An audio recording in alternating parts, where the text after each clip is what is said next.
Awit kayo sa Panginoon, buong sandaigdigan. Awitan ang Panginoon at purihin ang kaniyang ngalan. Ipahayag ang kaniyang pagliligtas sa lahat ng panahon. Magsiawit kayo sa Panginoon ng isang bagong awitin. Magsiawit kayo sa Panginoon, buong sandaigdigan. Sa ngalan ng Ama, ng Anak at ng Espiritu Santo. Amen. Ang pagpapala ng ating Panginoong Jesucristo, ang pag-ibig ng Diyos Ama, ang pagkikipagkaisa ng Espiritu Santo ay sumainyong lahat. At sumaiyo rin. Magandang umaga mga kapatid. Gandang umaga po, Father. Sa araw na ito, patuloy tayong magpasalamat sa mga biyayang kaloob ng Diyos sa atin. Tandaan nito, ating itaas ang ating mga personal na kahilingan sa misang ito at yung mga humihingi ng panalangin. Taglay ang pusong mapagpasalamat. Halina mga kapatid, buong kababaang loob nating aminin ang ating mga kasalanan at humingi ng kapatawaran. Inaamin ko Sa makapangyarihang Diyos at sa inyo mga kapatid, na lubha akong nagkasala sa isip, sa salita, sa gawa, at sa aking pagkukulang. Kaya isinasamo ko sa mahal na Birheng Maria, sa lahat ng mga anghel at mga banal, at sa inyo, mga kapatid, na ako'y ipanalangin sa Panginoong ating Diyos. kawan tayo ng makapangyarihang Diyos, patawarin tayo sa ating mga kasalanan at patnubayan tayo sa buhay na walang hanggan. Amen. Manalangin tayo. Ama naming makapangyarihan, ipagkaloob mong maitaguyod ang salita ang sanlibutan na matiwasay na pag-iral ayon sa layunin mo para sa aming kapakanan, sa pagsamba sa iyo ng may panatag na kalooban, sa pamamagitan ni Jesucristo kasama ng Espiritu Santo, magpa sa walang hanggan. Amen. Magsiupo muna po ang lahat. Pagbasa mula sa aklat ni Sirach. Laging tinatanggap ng Diyos ang nagbabalik loob at inaaliw ang nawawalan ng pag-asa. Iwan mo na ang kasalanan at lumapit ka sa Panginoon. Magmakaamo ka sa Kanya at mapapawi ang iyong sala. Manumbalik ka na sa kataas-taasan. Talikuran mo na ang gawang masama at kamuhian mo ang kanyang kinasusuklaman. Sino ang magpupuri sa Panginoon sa daigdig ng mga patay? Ang mga buhay lamang ang maaaring magpuri sa Kanya. Ang mga patay, sapagkat sila'y wala na, ay di maaaring magpuri sa Panginoon. Mga buhay lamang at malulusog ang maaaring magpuri sa Kanya.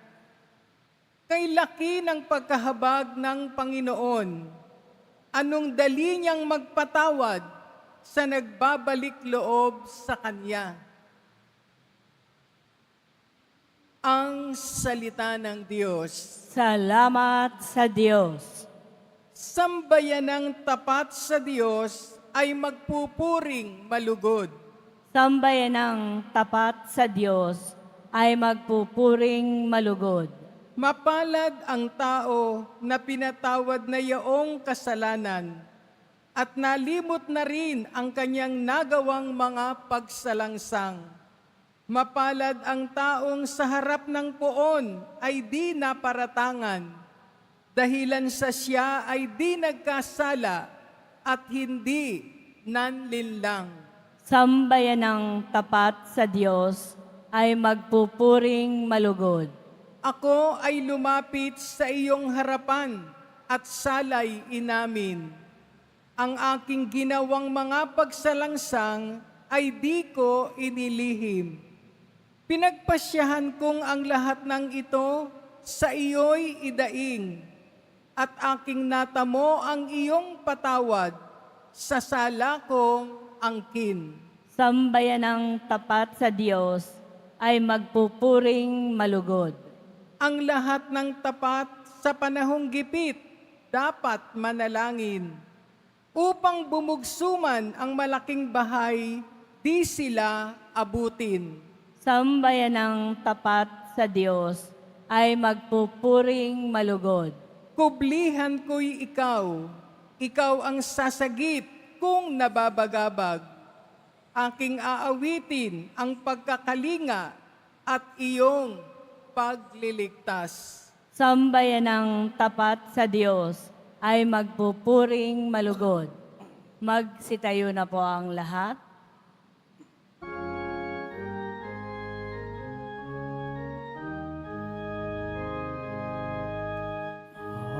Hallelujah, Hallelujah, Hallelujah, Hallelujah.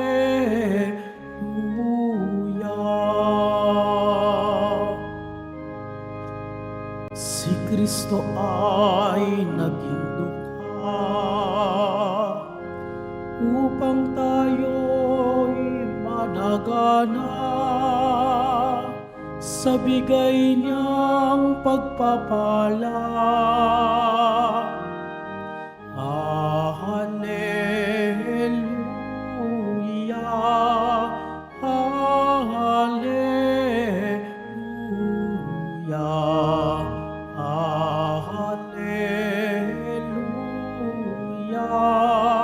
Hallelujah, Hallelujah.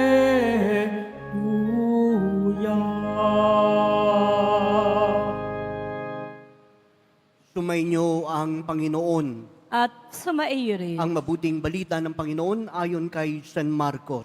Papuri sa iyo, Panginoon. Nung panahong iyon, nang paalis na si Jesus ay may isang lalaking patakbong lumapit. Lumuhod sa harapan niya at nagtanong, "Mabuting guro, ano po ang dapat kong gawin upang magkamit ng buhay na walang hanggan?" Sumagot si Jesus, "Bakit mo ako tinawag na mabuti? Walang mabuti kundi ang Diyos. Alam mo ang mga utos. Huwag kang papatay. Huwag kang mangangalunya. Huwag kang magnanakaw. Huwag kang magsisinungaling sa iyong pagsaksi. Huwag kang mandadaya. Igalang mo ang iyong ama at ina." "Guro," sabi ng lalaki, "ang lahat po ng iyay tinupad ko na mula pa sa aking pagkabata." Magiliw siyang tinitigan ni Jesus at sinabi sa kanya, "Isang bagay pa ang kulang sa iyo. Humayo ka, ipagbili mo ang iyong ari-arian at ipamigay sa mga dukha ang pinagbilhan at magkakaroon ka ng kayamanan sa langit. Pagkatapos, bumalik ka at sumunod sa akin." Namanglaw ang lalaki nang marinig iyon at malungkot na umalis sapagkat siya'y napakayaman. Tinignan ni Jesus ang mga nasa paligid niya at sinabi sa kanyang mga alagad, "Napakahirap mapabilang ang mayaman sa mga pinaghaharian ng Diyos." Nagtaka ang mga alagad sa pananalitang ito. Muling sinabi ni Jesus, "Mga anak, talagang napakahirap mapabilang sa mga pinaghaharian ng Diyos. Madali pang makaraan ang kamelyo sa butas ng karayom kaysa sa pasakop sa paghahari ng Diyos ang isang mayaman." Lalong nagtaka ang mga alagad kaya't sila'y nagtanungan, "Kung gayoy, sino ang makaliligtas?" Tinitigan sila ni Jesus at sinabi sa kanya, "Hindi ito magagawa ng tao, ngunit hindi ito mahirap sa Diyos. Magagawa ng Diyos ang lahat ng bagay."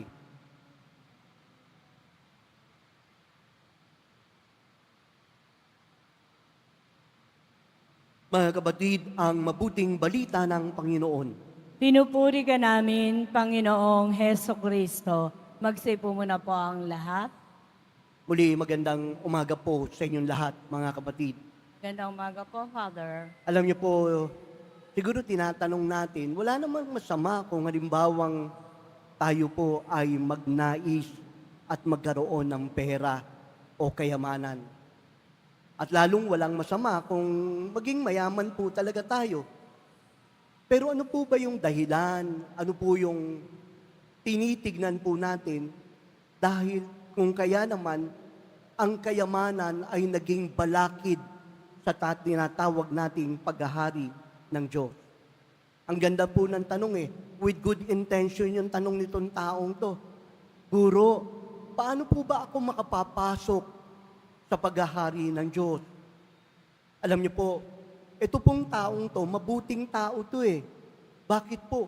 Lahat sinusunod niya, isa-isa, ginagawa po niya. Hindi siya lumalabag sa batas. Nga lang po, may mga pagkukulang na dapat pong panugutan ang lalaking to. Ano po ito? Alam niyo po mga kapatid, minsan nakala po natin lahat na ng bagay ginawa na natin para sa Panginoon, kaya naman tayo ay nagiging karapat-dapat. Pero ang bagay na sinasabi po sa Ebanghelyo natin ay ito, yung pong tinatawag nating sin of omission. Yung dapat ginawa mo pero hindi mo ginawa dahil ang akala mo sapat na ang ginagawa mo. Kaya naman, ito pong lalaki pong ito, ang kanyang iniisip, siya ay mabuti na at ang kanyang pamantayan sa kanyang pagsunod sa Diyos ay ang tinatawag niyang pag-iwas sa masama. Pero kulang pa pala. At ang kakulangan po nito ay ang paggawa ng kabutihan. Tayo pong lahat, maganda ang intensyon natin, mabuti ang iniisip natin. Ngunit pagdating sa ating paggawa at pagdating sa ating application, dito po tayo nagkukulang. Kaya sa ikalawang bahagi ng Ebanghelyo, meron pong sinasabi rito at ang lalaki pong ito'y naging napakahirap sa pagtugon sa tinatawag na panawagan ng Diyos. Ito po yung pagpapahalaga sa kayamanan. Kaya ang description po ng Ebanghelyo, ano po ang sabi? Nung sinabi ni Jesus, pagbili mo ang lahat ng kayamanan mo at matapos mong pagbili ang iyong kayamanan, sumunod ka sa akin. Ano po yung description? Yumuko ang lalaki at talagang namanglaw ang muka dahil siya ay lubhang mayaman. Mga kapatid, doon pala tayo susubukin ng Diyos May kakayanan po ba tayo nang ibinigay ng Diyos sa ating biyaya ay ibigay din natin sa mga kapatid nating nangangailangan?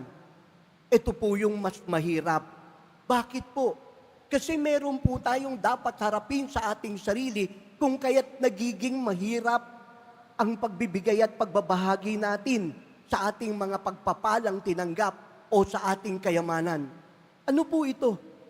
Dahil tayo po ay naging attached na doon sa kayamanang mayroon po tayo. Ang naging problema po natin, instead of possessing the things na ibinigay ng Diyos sa atin, tayo po ang naposes ng mga biyayang pinagkaloob sa atin. Ayaw na nating i-let go. Kaya ang hamon po sa atin ay ito. Nagbigay po si Jesus ng tinatawag na antidote. Nang sa gayon, hindi maging mahirap ang pagsunod sa Diyos at maging madali ang pagbibigay. Ano po yung antidote po ito? Ang sinasabing detachment. Ang detachment po ang magbibigay saysay sa atin at magpapalakas sa ating pananampalataya nang sa gayon patuloy tayong makasunod sa kalooban ng Diyos. Riyan ko po kayo ng halimbawa. Kapag tayo po'y nagnanais na pumanik ng isang bundok, siyempre, ano po yung dapat nating gawin? Papanik tayo. Pero kung marami tayong taglay-taglay at buhat-buhat, magiging mabigat ang pagpanik sa bundok. Alam po natin, ang goal po natin, doon mismo makarating tayo sa tuktok ng bundok at doon mas makita natin ang tunay na pakikipag-ugnayan sa Diyos. Meron po tayong dapat iwan. Yung po yung mga bagahe nang sa gayon, hindi maging mahirap ang pagpanik sa bundok. Iiwan mo kung ano ang naka-attach sa iyo. At nang sa gayon, habang pumapanik ka, magiging magaang ang paglapit at pagdulog mo sa Diyos. Ito po yung sinasabi sa detachment. Sinasabi sa ating, iwan mo kung anuman ang bagay na nagpapabigat sa iyo nang ikaw ay maging attached sa tunay na intensyon at destinasyon ng buhay mo. At yan ay walang iba kung hindi ang Diyos. Alam niyo po mga kapatid, ang kalaban po natin, hindi ang ibang tao. Ang kalaban po natin is the chain of greed. No wonder, marami po sa atin ang nagnanais tumakbo at sa pamamagitan ng tinatawag nating pagkakandidato ay nais nating makapaglingkod. Ngunit yung mga naglilingkod, iniisip naman po nilang maglingkod ng maglingkod. Pero in the end, kinakain na rin po ng tinatawag na greed. At ito mismo ang nagiging dahilan kung kaya't nagiging nalilimutan ang pagtugon sa panawagan ng Diyos. Kaya sa araw pong ito, mga kapatid, this gospel is not just addressed sa mga mayayaman. Ito po ay address sa ating pong lahat. Doon po sa tinatawag po nating greediness natin, sa pagnanais nating makagkaroon at hindi sa pagkilala ng tinatawag na tayong bibiyayaan tayo ng Panginoon sa oras ng ating pangangailangan. Kaya sa Ebanghelyo, isa po itong napakagandang reminder. Kung nais po nating maging mayaman, unahin po natin ang Panginoon dahil siya mismo ang magbibigay ng tunay na kayamanan at siya mismo ang magpapala sa atin. In the end, ito po'y isang paalala sa atin, seek first the kingdom of God. At anuman ang kailangan mo ay ipagkakaloob ng Diyos sa iyo. Amen. Magsitayo na po ang lahat.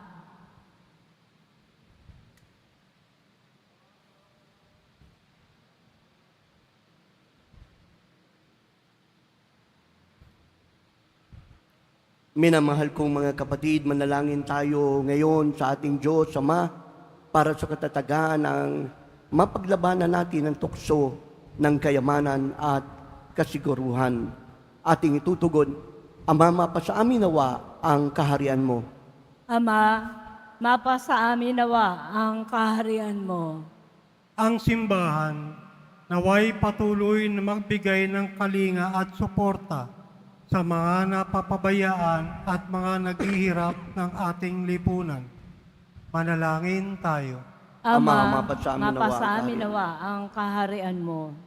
Ang mga tinatawag na tagasunod ni Kristo, naway kanilang mapagtanto na mas mahalaga sa buhay ang pagkalinga sa iba at pangangalaga sa mga kapuspalad kaysa sa sarili. Manalangin tayo. Ama, Ama, mapasa amin nawa ang kaharian mo.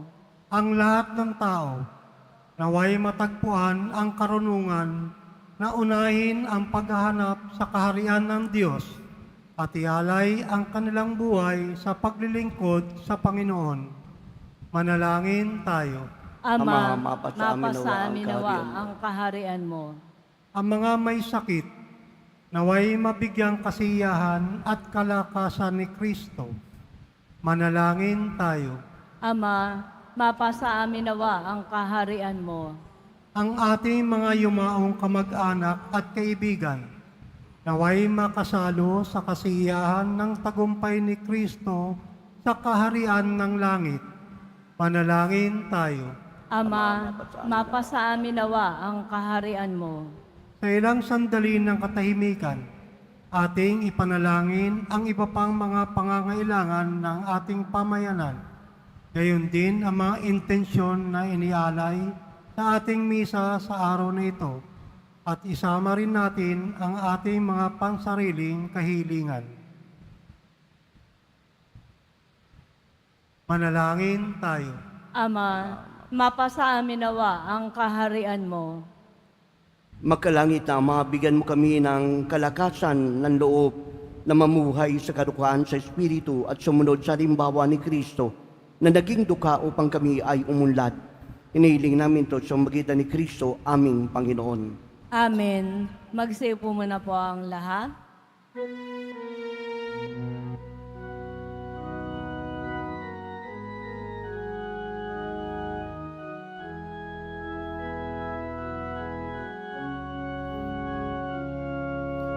Ang maihahandog sa'yo, Panginoon, ay tinapay at alak mula sa aming kamay.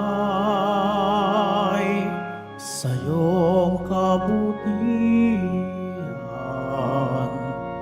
aming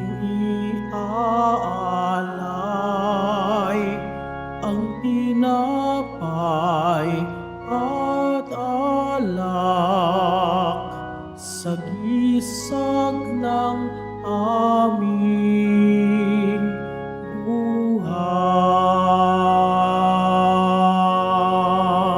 Magsitayo na po ang lahat. Manalangin kayo mga kapatid upang ating paghahain ay maging kalugod-lugod sa Diyos amang makapangyarihan sa lahat.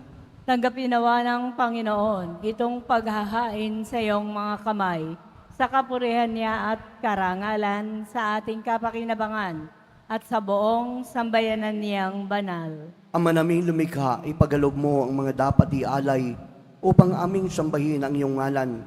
Kawan mo kami at pagbigyan upang ang iyong kaloob ay para kami makapaghain at makipakinabang bilang pagpapala mo sa amin. Sa magitan ni Jesucristo kasama ng Espiritu Santo, magpa sa walang hanggan. Amen. Sumainyo ang Panginoon. At sumaiyo Taas rin. sa Diyos ang iyong puso at isipan. Tinaas na namin sa Panginoon. At salamatan natin ang Panginoong ating Diyos. Marapat na siya ay pasalamatan. Ama naming makapangyarihan, tunay ngang marapat na ikaw ay aming pasalamatan. Sa iyong paglingap at kagandahang loob, ang tao'y nilikha mo't pinangasiwaan sa sansinukob. Sangad mong siya iwas ng lubos, siya'y pinagdusa mo sa kanyang pagtalikod. Sa iyong paggiliw, iyong pinahintulot na makabalik siya sa pamamagitan ni Kristo Jesus. Kaya kaysa ng mga anghel nagsisiawit ng papuri sa iyo nang walang humpay sa kalangitan, kami nagbubunyi sa iyong kadakilaan. Santo, Santo, Santo, Panginoong Diyos ng mga hukbo, napupuno ang langit at lupa ng kadakilaan mo, o sana sa kaitaasan. Pinagpala ang naparirito sa ngalan ng Panginoon, o sana sa kaitaasan. Magsilhod po ang lahat. Ama naming banal, ikaw ang bukalan tanang kabanalan. Kaya sa mamagitan ng iyong Espiritu, gawin mong banal ang mga kaloob na ito upang para sa amin maging katawan at dugo ng aming Panginoong Jesucristo. Bago siya pinagtiis ang kusang loob na maging handog, kinuha niya ang tinapay. Nagpasalamat sa iyo, pinaghati-hati iyon niabot sa kanyang mga alagad at sinabi, tanggapin yung lahat ito at kanin. Ito ang aking katawan na ihahandog para sa inyo.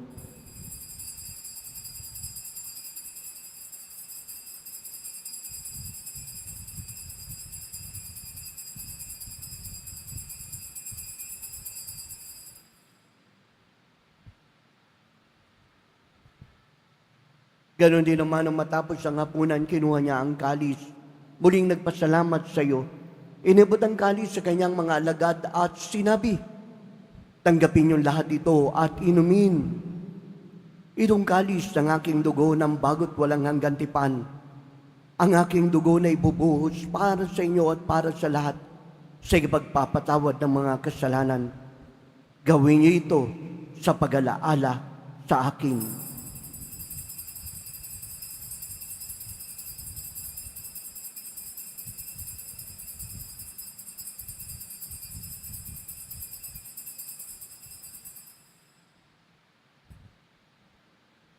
Magsitayo na po ang lahat. Ipagbunyi natin ang misteryo ng pananampalataya. Si Kristo'y namatay, si Kristo'y nabuhay, si Kristo'y babalik sa wakas ng panahon. Ama, ginagawa namin ngayon ang pag-alala sa pagamatay at muli ang pagabuhay ng iyong anak. Kaya nialay namin sa iyo ang tinapay na nagbibigay buhay, ang kalis na nagkakalob ng kaligtasan. Kami nagpapasalamat dahil minarapat mo kami tumayo sa harap mo para maglingkod sa iyo.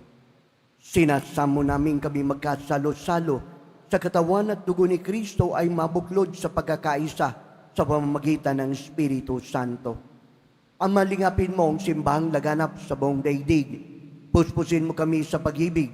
Kaysa ni Francisco na aming Papa, ni Jose na aming Obispo, lahat ng mga pari, mga religyoso, diakono at intensyon ng iyong bayan. Alalahanin mo rin mga kapatid namin na himlay na may pag-asang sila'y muling mabubuhay. Gayon din ang lahat ng mga pumanaw. Kawan mo sila't patuloyin sa iyong kaliwanagan. Kawan mo at pagindapating kami lahat na makasalo sa iyong buhay na walang wakas.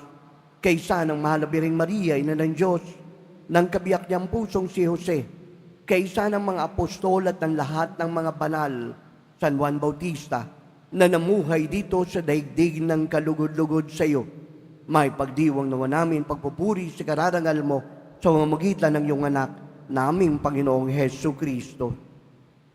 Sa pamamagitan ni Kristo, kasama niya at sa Kanya, ang lahat ng parangal at papuri ay sa iyo, Diyos amang makapangyarihan, kasama ng Espiritu Santo, magpa sa walang hanggan. Amen. Sa tagubili ng nanakagagaling na utos at turo ni Jesus, Panginoon natin at Diyos, buong pag-ibig nating pahayag ng lakas loob. Ama namin, Aming sumasalangit ka, sambahin ang ngalan mo, mapasa amin ang kaharian mo, sundin ang loob mo dito sa lupa para nang sa langit. Bigyan mo kami ngayon ng aming kakanin sa araw-araw at patawarin mo kami sa aming mga sala para nang pagpapatawad namin sa nagkakasala sa amin. At huwag mo kaming ipaintulot sa tukso at iadya mo kami sa lahat ng masama. inihiling namin kami adya sa lahat ng masama, paggarba ng kapayapaan araw-araw, ligtas sa kasalanan, layo sa lahat ng kapahamakan, samantalang aming pinananabikan ang dakilang araw ng pagpapahayag ng tagapagligtas naming si Jesucristo. Sapagkat iyo ang kaharian at ang kapangyarihan at ang kapurihan magpakailanman. Amen. Mga kapatid, dalhin ang manalangin para sa kapayapaan, kapayapaan sa buong mundo, kapayapaan sa ating bayan, kapayapaan sa ating tahanan, kapayapaan sa ating puso. Panginoong Jesucristo, sinabi mo sa iyong mga apostol, kapayapaan ang iniiwan ko sa inyo. Ang aking kapayapaan ang ibinibigay ko sa inyo. Tunghayan mo ng aming pananampalataya at huwag ang aming mga pagkakasala. Pagkalooban kami ng kapayapaan, pagkakaisa sa iyong kalooban, kasama ng Espiritu Santo, magpa sa walang hanggan. Amen. Ang kapayapaan ng Panginoon ay laging sumainyo. At sumaiyo rin. Magbigayan tayo ng kapayapaan sa isa't isa.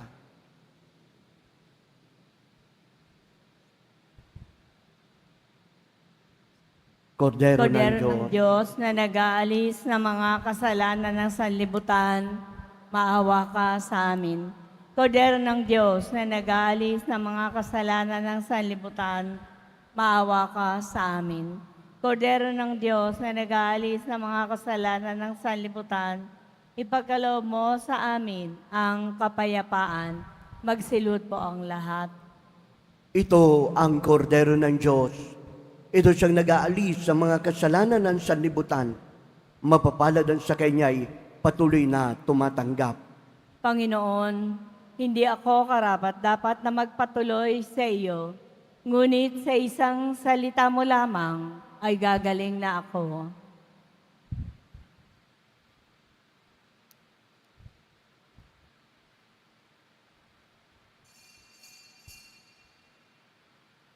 Para po sa lahat ng tatanggap ng banal na komunyon, sasagot po tayo ng amen. Pagkasabi po ng pare o ng lay ministers ng katawan ni Kristo, at isubo po agad sa bibig bago mali sa harapan ng pari o ng lay ministers. Sumunod po tayo at maraming salamat po.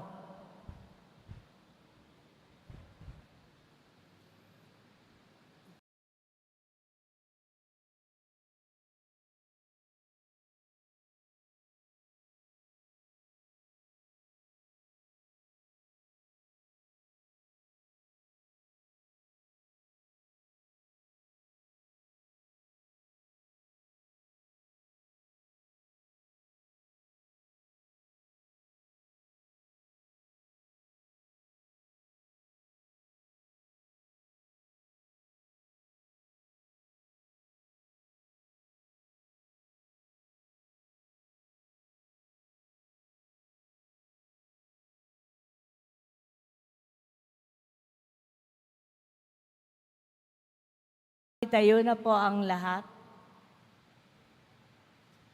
Manalangin tayo. Ama naming mapagmahal, kaming iyong pinapakinabang ay iyong kaawaan upang aming pinagsaluhan ay magdulot na aming pakikilahok sa iyong buhay na hindi matatapos. Iniluluhog namin ito sa magitan ni Jesucristo kasama ng Espiritu Santo magpa sa walang hanggan. Amen. Sumainyo ang Panginoon. At sumaiyo rin. Pagbabasbas ng Poong Jesus Nazareno. Mahal na Poong Jesus Nazareno, inihayag mo sa magitan ng krus ang walang maliw na pag-ibig ng Diyos sa sangkatauhan. Pakinggan mo ang kahilingan lalo na para sa mga nangangailangan ng iyong tulong at awa na ngayon ay dumudulog sa iyo. Makamtanawa namin ang iyong kasagutan ng may utang na loob na tinatanaw. Nihiling naming basbasan mo rin ang mga imahen, dasalan, sampunang kanilang mga kahilingan at panalangin upang lalo kaming manalangin at magtiwala. Sa pamamagitan ng bendisyon na ito, naway lalo kaming maging mapaglingkod, masunurin, mapagmahal at tapat sa iyo, aming maluwalhating Panginoon, magpas sa walang hanggan. Amen. At pagpalain kayo ng makapangyarihang Diyos, Ama, Anak, at Espiritu Santo. Amen. Humayo kayong taglayang kapayapaan ng Poong Jesus Nazareno. Salamat sa Diyos.